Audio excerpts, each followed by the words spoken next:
بسم اللہ الرحمن الرحیم نحمدہ ونصلی ونسلم علی رسولہ الکریم اما بعد۔ معزز دوستو، 21 جون 2020 سورج گرہن کا تاریخی دن ہے۔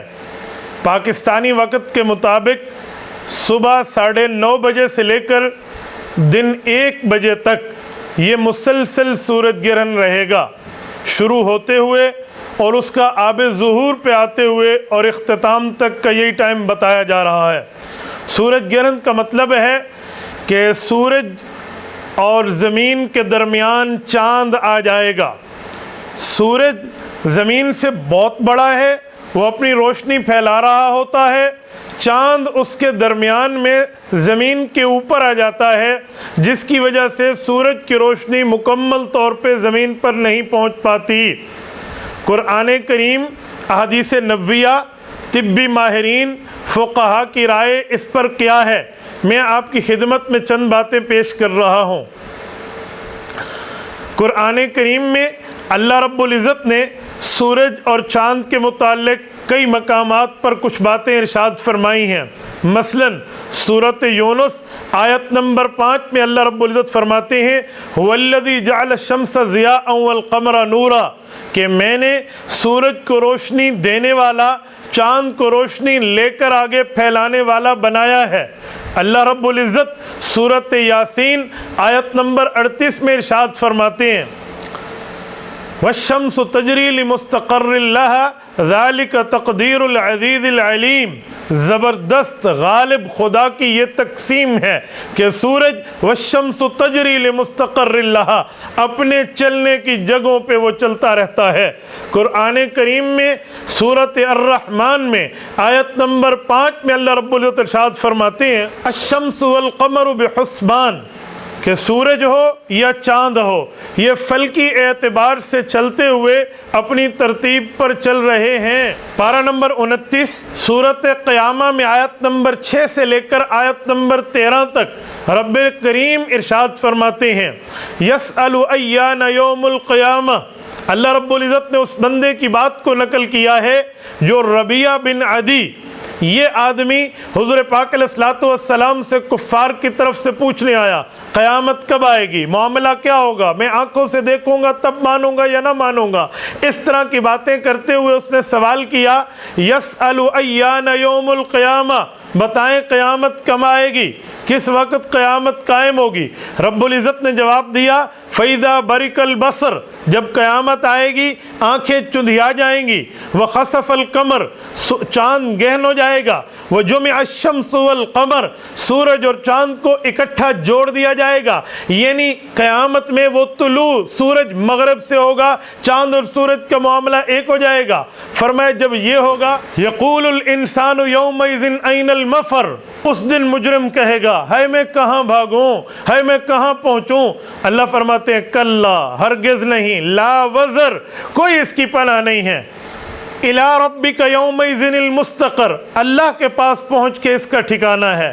اور جب یہ اللہ کے پاس پہنچ جائے گا یُنَبَّأُ الْإِنسَانُ يَوْمَئِذٍ بِمَا قَدَّمَ وَأَخَّرَ، اس دن اللہ اسے بتائیں گے تو کیا چھوڑ کے آیا، کیا اعمال بھیج کے آیا۔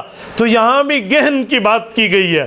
اسی طرح پارہ نمبر 30 سورۃ تکویر میں اِذَا الشَّمْسُ كُوِّرَتْ، جب سورج کو لپیٹ دیا جائے گا، یہ قیامت کی باتیں ہیں۔ اس طرح کہ اللہ رب العزت نے ارشاد فرمائے ہیں۔ تو اس سے ایک بات بظاہر نکل کے آتی ہے کہ سورج کے ساتھ یہ معاملات چلنا، یہ قیامت کی نشانیوں میں اور آخرت کی طرف متنبہ کرنے میں ایک تنبیہ ہے۔ احادیث پاک کھولیں، صحیح بخاری اور صحیح مسلم میں موجود ہے۔ حضرت عبداللہ ابن عمر، حضرت ابو ہریرہ، حضرت اماں جان عائشہ، حضرت ابو موسیٰ اشعری رضی اللہ عنہم سے روایات موجود ہیں۔ جب سورج گہن لگا اس دن اللہ کے رسول صلی اللہ علیہ وسلم کے پیارے فرزند حضرت ابراہیم کی وفات ہوئی تھی۔ لوگوں نے سمجھا حضرت ابراہیم کی وفات کی وجہ سے آج سورج کو گہن لگ گیا ہے، تو حضرت ابراہیم حضور پاک علیہ السلام کے بیٹے اس دن فوت ہوئے۔ حضور پاک علیہ السلام مسجد میں تشریف لائے تو حضور پاک صلی اللہ علیہ وآلہ وسلم نے ارشاد فرمایا ان الشمس والقمر لا يخسفان لأحد لا يخسفان